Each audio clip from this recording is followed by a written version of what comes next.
Do you recognize this book? Yeah, I do. You wrote this book called, in 2009, How Barack Obama is Bankrupting the U.S. Economy. Tonight, do you want to change the name right over and put Donald Trump? I can give you a black Sharpie. No. I can give you a Sharpie. No. And you can put Trump. Because there's a Why? big... You said, let me quote you. I'm angry because we're borrowing $19 trillion. Trump is now borrowing $22 trillion. Are you angry now or only angry when Obama's president? The debt as a share of GDP in the last 2 years under Bush and the 8 years under Obama doubled. We borrowed more money in Bush's last 2 years and Obama's 8 years than all other presidents combined. And the debt as a share of GDP, according to the Congressional Budget Office, is going to hit World War II levels under Trump. Donald Trump said last year that trade wars are good and easy to win. He now says he didn't say it, but he did say it. Right. It clearly hasn't been easy to win. Right. And in terms of being good, don't these Trump tariffs on China represent the biggest tax increase on U.S. consumers in modern times? Look, I am a free trade guy, and one of the things I first told Donald Trump when I met him, when he asked me to work for him as a senior economist, I said, Donald, I'm a free trade guy. He said, look, I believe in free trade. He said, I want a level playing field. Mehdi Hasan corners Stephen Moore with his own words, exposing flip-flops on debt, tariffs, and Trump's economy. A clean, sharp takedown using Moore's own book against him. Let's watch together. You said, let me quote you, I'm angry because we're borrowing $19 trillion. Trump is now borrowing $22 trillion. Are you angry now or only angry when Obama's president? The debt as a share of GDP in the last 2 years under Bush and the 8 years under Obama doubled. We borrowed more money in Bush's last 2 years and Obama's 8 years than all other presidents combined. And the debt as a share of GDP, according to the Congressional Budget Office, is going to hit World War II levels under Trump. Do you recognize this book? Yeah, I do. You wrote this book called, in 2009, How Barack Obama is Bankrupting the U.S. Economy. Tonight, do you want to change the name right over and put Donald Trump? I can give you a black Sharpie. No. I can get you a Sharpie. No. And you can put Trump.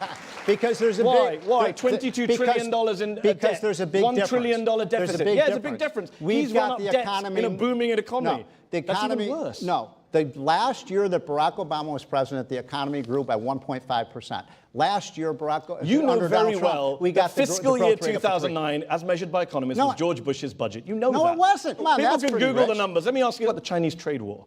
Donald Trump said last year that trade wars are good and easy to win. He now says he didn't say it, but he did say it. Right. It clearly hasn't been easy to win. Right. And in terms of being good, don't these Trump tariffs on China represent the biggest tax increase on U.S. consumers in modern times? Look, I am a free trade guy, and one of the things I first told Donald Trump when I met him, when he asked me to work for him as a senior economist, I said, Donald, I'm a free trade guy. He said, look, I believe in free trade. He said, I want a level playing field. We are in an epic battle with the Chinese that's going to last decades. Don't the Trump tariffs on China, we can talk about decades-long battle, right now, don't they represent the biggest tax increase on U.S. consumers in modern times? Well, no, because... You say no, but those are your words. No, wait a minute. Hold on. You said that. Trump's idea of a 35% tariff on imported goods would represent the biggest tax increase on U.S. consumers in modern times. Suddenly you start working for Trump and that's not true anymore? The average American family has seen about a $1,500 reduction in their taxes thanks to the and most economists say that's wiped out by these tariff costs. No, they haven't been. They haven't. The New York Federal Reserve says $800 well, they're per wrong household. about that. You know who's bearing the cost of the China? The New York Federal Reserve's wrong. Well, wait a minute. The tax policy center's wrong. The Committee for the Federal Do you think the Budget entire burden of those tariffs are borne by American consumers? Not the entire, but a lot of them. If that's the case, then why would China care? The fact is, really weird the people are bearing the cost of the tariffs are the Chinese. I'm so enjoying this conversation because, Stephen Moore, you're arguing with yourself. I'm not the one who said... I'm not the one who said every quota or tariff imposed on the U.S. hurts residents in the United States because all restrictions hurt the United States. Right. Tariffs have never worked, Right. always end in an unhappy ending. Right. Those are your words. So let me explain So do you want to this, argue with yourself? Because it's an important point. Do I think that these tariffs on China are hurting American consumers? Absolutely they are. So why does Donald Trump not accept that? Look. He says the Chinese and not any Americans are paying the tariffs. That's a lie. You know that's a lie. You spent your entire life studying What I'm saying is the bulk of the cost of the tariffs is being borne by the Chinese through depreciating their currency, through providing increasing subsidies to their companies, and when they do that, the cost is borne by the Chinese, not the United States. Well, the people who've done the studies on this, Stephen Redding at Princeton, the London School of Economics. Too, and I found that well, with respect, Stephen Redding is one of the country's top experts on international trade. He's a professor of economics at Princeton. Yeah. He's saying all of the U.S. tariffs have been passed to importers, retailers, consumers. So what do you think? It's a bit of both. Would you have supported having free trade with Nazi Germany or the Japanese? So China is Nazi Germany? We are. Is China Nazi Germany? I do think we are in a new Cold War with China. Was China Nazi Germany? Was China Nazi Germany in 2015 when you said, why are we picking an economic war with China? You don't care about the human rights violations of China? I care about them building I'm up wondering their when you military? cared about them. Because in 2015 you didn't care about them. You said, do we really want to pick an economic war with China? Were they not bad in 2015? They only became bad in 2016. I don't recall saying that. I think this is the right time. You said it in a National Review article. China is our #1 import market. Do we really want to pick an economic war with them? I think we should. Right now. So you're telling off Stephen Moore of 2015? We have to. He was wrong. We have to. He was wrong. And Donald Trump will not back down. Stephen Moore of 2019 tells off Stephen Moore of 2015. Let's go to our panel, who are waiting patiently to come in here and join the discussion. Rick Wilson is a longtime Republican political strategist who has worked for George H.W. Bush, Rudy Giuliani, among others. Since 2015, he's been a leading, I think it's fair to say, conservative critic of President Trump, author of the book, Everything Trump Touches Dies. Now, there's a title. Rick, you and Stephen have moved in similar right-wing circles. You've both worked on Republican presidential campaigns. Who better represents conservative economic principles right now, you or him? Well, look, I'm not an economist by trade or training. Stephen is. But I will say this, I still believe with the things that I think Stephen believed before, which is the primacy of free markets. And now we have a president who wants to tell companies what to make, where they can make it, who engages in state capitalism, sort of crony capitalist things. And I think Stephen, prior Stephen and now Stephen, there's a big dichotomy there. And I don't think it's Stephen alone. I think there are a lot of Republicans who have just made that compromise. So I'm curious, how does it feel to flip so fast and so hard? Briefly. So look, I've always said, Rick, briefly respond, and I want to I've always said the single most important thing to reduce the national debt and the deficit, and I think it's an important priority for the United States, is to grow the economy, to put more people to work, to make more American companies richer and more profitable. Rick, we have done that in spades. Stephen, you mentioned the economy is greater than ever before. I just want to bring in Jenna Ellis-Rivas, who's a constitutional lawyer, member of the Trump 2020 Advisory Board, author of the book, The Legal Basis for a Moral Constitution. Jenna, Stephen talks about this great economy.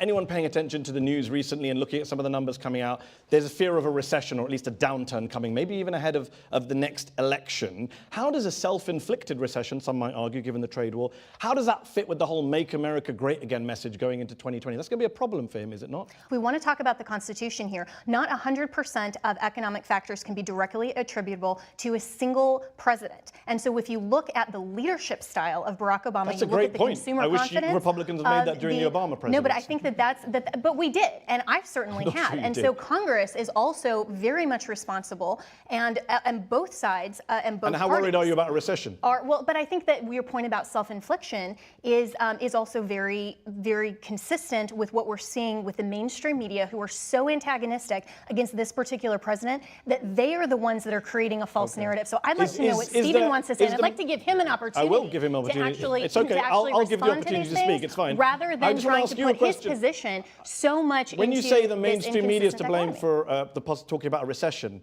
do you include the White House chief of staff in that? Mick Mulvaney said there might be a short, moderate recession next year. Is he part of the mainstream media? There might be, but I think that you're trying to proof text and isolate these comments and try to spin them into your narrative rather than looking at the entire scope of the question. Tiffany, I will bring you back in a second. I'll just take the last panelist and you come back and That's respond. The problem. Tiffany Cross is the co-founder and managing editor of the national news outlet The Beat DC, a liberal commentator. You're shaking your head there. Do you want to come in and respond? Sure. It's really clear that the Trump campaign is in full-blown panic mode because he's fallen short on some of the promises that he made in 2016 to help perpetuate this false idea that people voted for him because of economic anxiety. And, given this administration's kind of faulty relationship with the truth, why should anybody believe what you or any representative of this administration says when most of your economic solutions seem more based on messaging and attacking what Jenna calls the mainstream media and calling facts truth or untruth? Math doesn't lie. So yeah, but the Trump administration does frequently.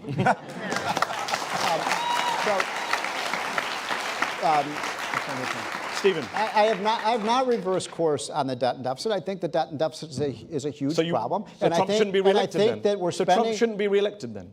No, I'm saying. Well, you said in 2013, I'm not saying it's people the who only run up thing. trillion-dollar deficits should not be reelected. Look, I think you have to look at the whole range of issues and what Trump has done on the economy, and I think it's been spectacular. Let's talk about immigration. Yeah. Time's running out. People have called Trump's immigration policy dangerous, crazy, extreme, nativist, what do you say to them?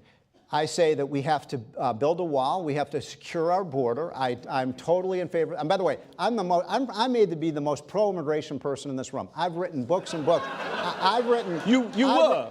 You were. Are you still? No, I'm totally pro-immigration. So do you think Trump's policy is dangerous, crazy, extreme? Do you think this dangerous? I'm just asking a question. Do you think it's dangerous, crazy, and extreme? No, I think those are your words. Look, you said I think Trump's policy is a crazy policy with a very extreme nativist position. It's a very dangerous thing. You said that in 2015 before you went to work for him. No, here's what I believe. I don't always agree with his positions on immigration, but I do believe that until we get the border secure and we get that wall built, once we do that, we can increase our legal immigration. I am for immigrants coming into this country who want to contribute to our country. He's not in favor of legal immigration. This is an administration that has backed legislation to halve legal immigration, that wants to accept zero refugees next year. They supported the Cotton Bill in 2017, wants to end the visa lottery program, end family migration, crack down on the spouses of legal immigrants. That's just not true. What do you mean? It hasn't? Look, I helped write. It's just not true. What do you mean it's just not true? Because I helped write the bill. I know more about the bill than you do. It hasn't ended family migration. The bill does not end family immigration. What that bill does, it allows spouses and children to come into this country. It preserves the sanctity of our family system. Everyone here has seen the president go off on chain migration, visa lotteries. That's the whole point. Those are all legal immigration paths. No, but hold on. Here's what we're doing. We're basically saying, yes, an immediate family member you can bring in, a spouse or a child you can bring in, but not your second cousin, not your uncle. How about your in-laws? And by the way, how about your in-laws? You're about to bring in your in-laws. If they're, you mean they're elderly? I mean, the first lady brought her parents Hold in. on. Here is under chain migration. Just so everyone knows what the policy is, because you can decide whether you like the policy or not. We want to have more high-skilled, talented, young workers come into this country who will benefit the United States. Now, some people say, oh, that's a racist policy. A racist policy, that's the policy of Germany, that's the policy of Australia, that's the policy of Canada. Why shouldn't we take in? I'm pretty sure the Canadians don't think you have the immigration policy.